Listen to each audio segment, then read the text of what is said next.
नमस्कार, आप देख रहे वीआईपी न्यूज में हूं आपके साथ प्रज्ञा तिवारी। रुक करते हैं खबरों की ओर।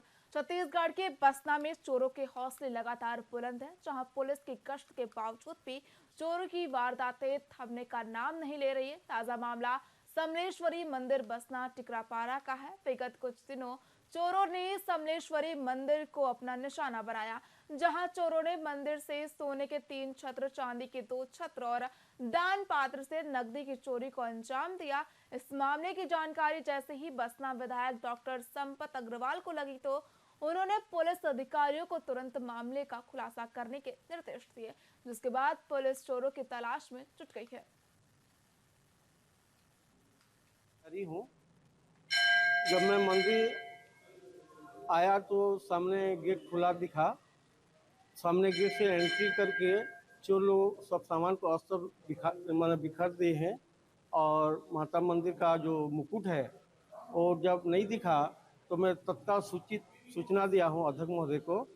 आके जब आगे बढ़े हैं तो शनि मंदिर का गेट भी खुला, वहाँ का दान पेटी टूटा हुआ, ऐसे स्थिति ताला अलग अलग जगह में पड़ा हुआ था। अब ये तो रेस्ट हाउस के सामने ही मंदिर है, माँ समलेश्वरी मंदिर, यहीं शनि मंदिर भी है, शिव मंदिर भी है और कई सारे असामाजिक तत्व से बढ़ते जा रहे हैं और शायद कुछ लापरवाही पुलिस व्यवस्था भी अभी थोड़ा ढंग से नहीं चल रही है करके हुआ होगा।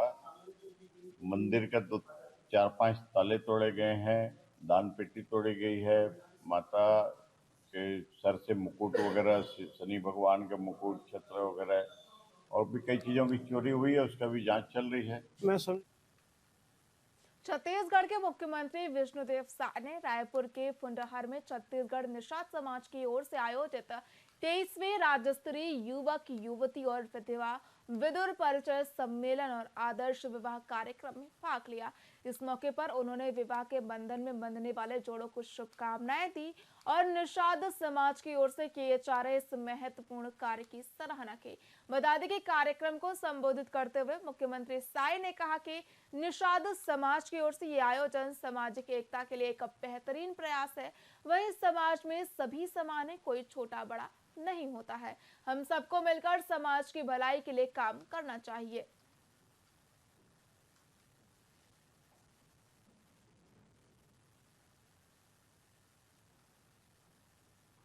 आज समाज के लोग इतनी बड़ी संख्या में उपस्थित होकर समाज के 12 बेटा बेटियों दाम्पत्य जीवन से जोड़ने का भी काम किए और हम लोगों का सौभाग्य है कि उनको आशीर्वाद देने का अवसर मिला।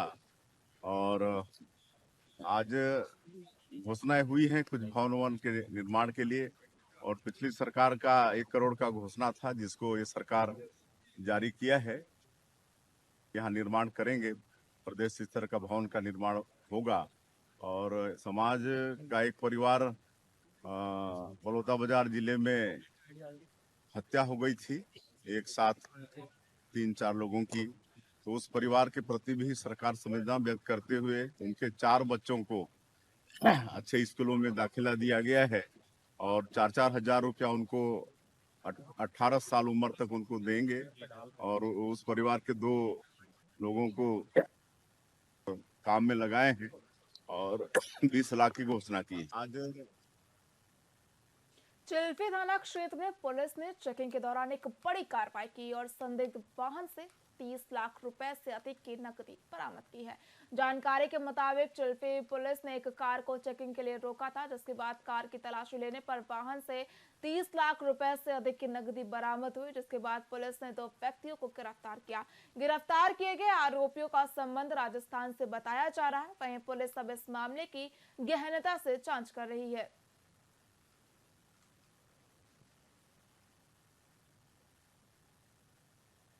पर रोक लगाने के क्रम धाम पुलिस द्वारा अवैध गतिविधियों पर रोक लगाने के क्रम में आज सूचना मिली कि मोहम्मद अशफाक और जाफिर हुसैन नाम के 2 व्यक्ति हैं जो अवैध रूप से धन का परिवहन करते हुए, पैसों का परिवहन करते हुए जिला कबीरधाम की सीमा को क्रॉस कर रहे हैं। इस पे सभी थानों को अलर्ट किया गया। चिल्फी थाने को भी अलर्ट किया गया था, जहां नाकेबंदी के दौरान इन दोनों व्यक्तियों को पकड़ा गया है, जिनके पास से लगभग 30 लाख रुपए के आसपास की रकम बरामद हुई है। इन पैसों के संबंध में पूछताछ करने पर इन दोनों व्यक्तियों के द्वारा कोई संतोषजनक उत्तर नहीं दिया गया, न ही कोई दस्तावेज प्रस्तुत किया गया है, जिसके कारण इनकम टैक्स विभाग को सूचना दी गई है और आगे की वैधानिक कार्रवाई की जा रही है। कबीरधाम थाना गोल बाजार पुलिस को सूचना मिली कि जवाहर चौक के पास एक व्यक्ति धारदार चाकू लेकर मंडरा रहा है। वहीं सूचना पर तुरंत कार्रवाई करते हुए पुलिस टीम ने मौके पर पहुंचकर आरोपी की पहचान की और उसे गिरफ्तार किया।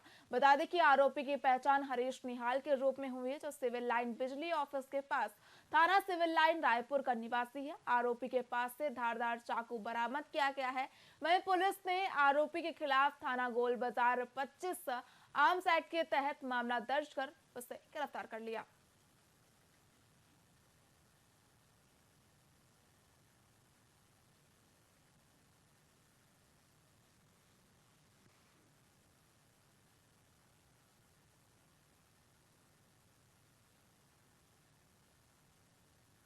आपको बता दें कि रायपुर पुलिस को बड़ी सफलता मिली है। एक व्यक्ति अवैध चाकू लेकर मंडरा रहा था। इस दौरान स्थानीय लोगों ने इसकी खबर पुलिस को दी, जिसके बाद मौके पर पहुंची पुलिस ने आरोपी को गिरफ्तार किया है। इसके साथ ही धारदार चाकू को भी जब्त कर लिया है।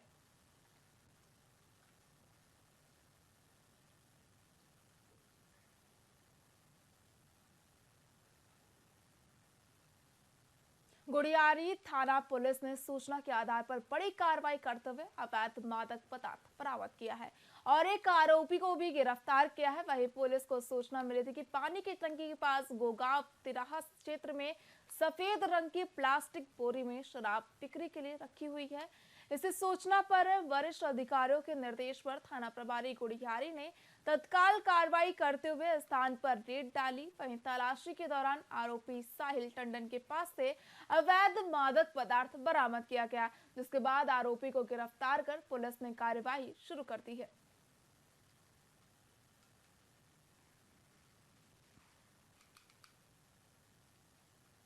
भटगांव में चारागाह की जमीन का मामला तूल पकड़ता जा रहा है। बता दें कि स्थानीय लोगों ने कलेक्टर के पास पहुंचकर चारागाह की जमीन का मामला जल्द से जल्द सुलझाने की मांग को लेकर ज्ञापन सौंपा। इस विषय को लेकर सोनकर समाज का प्रतिनिधित्व कर रहे पदाधिकारी ने बताया कि चारागाह की जमीन है, जिस पर बिल्डर इकबाल भल्ला ने बंदरबाट कर लिया है, उसके खिलाफ कार्रवाई होनी चाहिए। इसी को लेकर जोहार छत्तीसगढ़ पार्टी के प्रमुख अमित बघेल ने बताया कि चारागाह की जमीन के साथ ही विभिन्न जमीनी मामले हैं जो कि सरकार के संरक्षण में हो रहे हैं। ये सिर्फ भाटा गांव भर के मामला नो है। इसने हमारे मांगे पूरी होना चाहिए। अमलीडी के इसने मामला आया है, लालपुर के और बहुत जगह के इसने मामला। भूमाफिया मन बहुत जोर से सक्रिय है। सरकार के संरक्षण प्राप्त ये भूमाफिया मन गांव वाला मन के जमीन ला ना केवल गौ चारा पर दिए जमीन ला कब्जा करे थे, बल्कि तरिया नदिया तक नहीं पहुँचा थे मन के नाव लेके। जोहार छत्तीसगढ़ पार्टी के पास में आवेदन करें गांव वाला मन, भाटा गांव वाला मन, तो जा कर के बैठक करें और सब एक मत से कहा दें कि ये हमन किसान मन के दान में दे जमीन है। 67 लगभग 68 एकड़ भूया है और पूरा गांव वाला किसान मन वो जमीन ला दे है। 4 जन के नाम में चढ़ा करके भूमाफिया मन जन ढंग से करोड़ों के भूया है और एमा सबके मिली भगत है। सरकार के संरक्षण प्राप्त है भूमाफिया मन ला, लेकिन गांव वाला मन के एका के कारण आज जन बोला अवैध कब्जा करे के लगातार कोशिश करत रही सो ओमा कमी आए है। दूसरा, आज कलेक्टर साहब से मुलाकात करें, कलेक्टर साहब आश्वासन दी।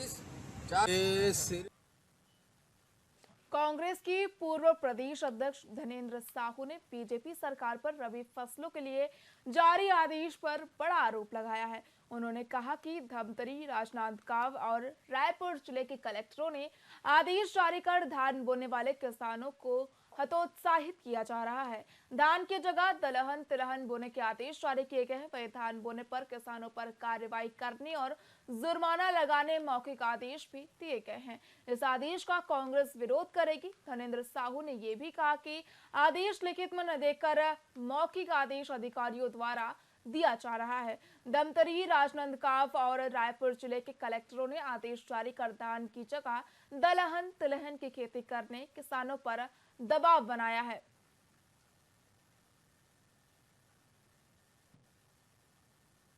सारे गांव से जानकारी मिल रही है कि कोटवारों के द्वारा मुनादी की जा रही है कि धान की फसल नहीं लेनी है और दलहन तिलहन की फसल ले सकते हैं, धान की बोनी न करें। यदि बोनी कोई किया जाता है तो उन किसानों के ऊपर में कार्रवाई की जाएगी, उनके विद्युत कनेक्शन काट दिए जाएंगे, जुर्माना किया जाएगा। लेकिन ये मौखिक आदेश दे रहे हैं, इसको सीधा अधिकारियों के द्वारा कोटवारों को, उनको किसी भी तरह से लिखित में नहीं दे रहे। और मुझे प्राप्त हुआ है Dhamtari collector, Rajnandgaon collector, Raipur collector के वो पत्र जिसमें स्पष्ट उल्लेख है कि धान की फसल को रबी फसल में हतोत्साहित किया जाए। और सारे गांव से जानकारी मिल रही है कि कोटवारों के द्वारा मुनादी की जा रही है कि धान की फसल नहीं लेनी।